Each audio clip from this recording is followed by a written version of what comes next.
From Ghostride, not for sure if I've ever heard of one before, to one's name and a lot of deaths. Although it's pretty funny to be honest. Mostly. Hello, Magi here, and welcome back to another episode of Top 5 Touhou Doujin Works, the series where I review doujin works I or you guys have noticed throughout the week and had the need to tell you guys about it. So without further ado, let's begin the Top 5 Touhou Doujin Works number 33. Number 5. So Minami Tzu, as we know, is part of the Miyurin crew, and she's the captain of the Palanquin ship. If you guys remembered anything regarding Minami Tzu, she's kinda a douchebag, the type to have a conversation while drowning your ass. Best to avoid, but aside from that, there's not too much that we know regarding her past. Well, this work tries to flash some light into it. Kage Fumazu, created by Hisona, is focused on Minami Tzu's past. Very far into the past, mind you, as she was only saved by Byakuren 5 years ago. And if I understand this correctly, it's the year 916, but I could be wrong. Either way, long ago. The main focus of the work is about Minami Tzu trying to learn more about herself and who she was in the past. This work will tend to shift time periods as you go along, as you'll have pages set in the past, which will introduce the other Miyurin crew as if this is your first time seeing them, and times where it's set in the present era. Even with the time shifts, it doesn't make itself confusing, which is a good thing. This is not an intense work, which makes sense as this is the first work I'm talking about, but it's certainly a nice read if you want a more Minami Tzu-centric work, which I think might be the first time for me. So there's that. Number 4. This next work is gonna focus on the Moria crew. It's always nice to see more god action. Usually, anyway. This work called Happy Life X, created by Chicken. This might sound familiar, probably due to the fact that one of the doujins I covered was called Happy Life, which was also from the same group. Not only that, it also featured the Morias as well. I swear, I had to double check just to make sure I wasn't about to review the same work twice, like a certain one involving Kokoro. So the last Happy Life was more focused on Sanae. Happy Life X is more about Kanako and Suiko. The story takes place in the past, but it's during the time Suiko and Kanako were at war with each other. It looked like Suiko was about to win, but Kanako comes in with the clutch play of using Rust Promoter DX. It notes that this item is from Earthbound and it damages metal enemies.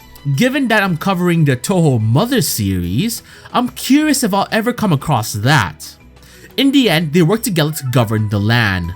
That concludes the first part of the story. The second part of the story involves the aftermath of their union, and let's just say Suiko got really busy, to say the least. And I'll just leave it there as I don't want you guys to miss out on baby Sanae. Too cute for Kanako, that's for sure. Number 3. Now for this next work, I primarily chose it due to the name. It's nothing crazy, I think. It's just a few words I never thought be used in one sentence. SDM Ghostride, created by Service Area SON. You gotta admit, the title captivates you. It's one thing to hear about ghosts, but to hear about them rioting, oh, you have to be curious at this point. It starts with Romelia waking up and Sakya telling her about a strange rumor at the mansion. It appears a few maids have witnessed a white shadow fluttering in the mansion. Romelia is interested in it. Very interested, mind you. So Romelia and Sakya go investigate this ghost, and just as Romelia was getting annoyed at waiting for it came to her. That would have been nice 3 hours ago. As Romelia inspects the ghost, she sorta zones out and loses sight on the ghost child. Unfortunately, of all the people it could have encountered, it met Flandre, and Flandre wants to blast the shit out of it. Romelia is not having any of that, however. As Flandre was about to fully exterminate the ghost, Romelia intervenes once more. I'm not gonna lie, that shit looks fucking painful. I'll leave it there as I want to let you guys figure out why Romelia did that. Because no one in their right bloody mind is gonna sacrifice half their body to protect something they don't give a shit about. Number 2. Sakya, while being an excellent maid and such, we don't know much about her past, or any at all. Blame Zune for that.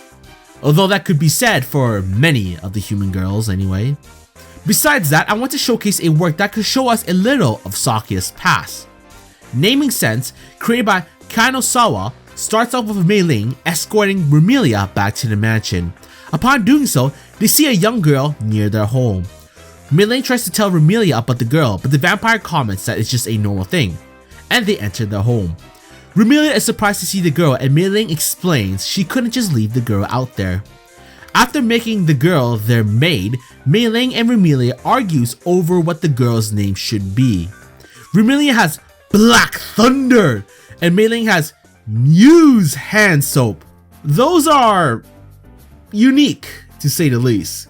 They try to get Patchouli to choose between their names, but the librarian flat out rejects them all.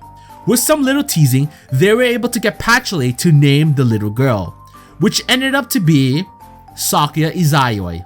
Yeah, not surprising. But that's all I'm going to cover, as this is a rather lengthy work. It takes a more slice of life approach, so you can take this work at a slower pace. Although there is a nice twist near the end, which I was not expecting at all. One I'm glad for. Number 1. This work is something else, as it features Ringo as the main character, which I have to say, never encountered a work featuring Ringo, so this caught my interest. Plus, the title wasn't bad either. You will die in 40 seconds, created by Mei Miya, suggested by Ned Zukoski. Well, shit, that can't be good. The story starts off with Ringo being defeated by Marissa. After losing, Ringo notices a snack and eats it. She then talks about her match with Marissa and wonders how Marissa was able to predict all of her shots. Seiran calls Ringo and mentions Sanae is coming to her location. Seiran spots an enemy and has to go. Suiko sees Ringo and notices what the lunar rabbit had eaten. Suiko explains that Ringo had eaten the ultramarine elixir orb and all the effect it had. Learning of its powerful effect, Ringo sets off to face Marissa, until she realized that time had been rewinded. She had to die a couple of times until she realized she only had 40 seconds until her death after eating the elixir. After that, she tries many attempts in order to avoid it, but to no avail. And that's practically the story. Ringo will die after 40 seconds, and she needs to figure out why and prevent that. It sounds so simple, yet the author did such an amazing job detailing the story with this. This isn't as long as the previous work, but still has some nice length, and trust me, with how everything turned out, it only makes sense it had this length. But yeah, hopefully you guys enjoyed this episode. Which doujin works are you going to check out later? Are you curious as to why Rumelia protected the ghosts? Do you want to see how Sakya came to be? Or do you want to see Ringo figure the mystery of her 40-second death? If you guys enjoyed this episode, please give it a like and subscribe, or else I might end up with Ringo's fate. Although to be fair, I need to consume the elixir first, and that might be a little hard to come across. Either way, this is Magi, and thanks again for watching.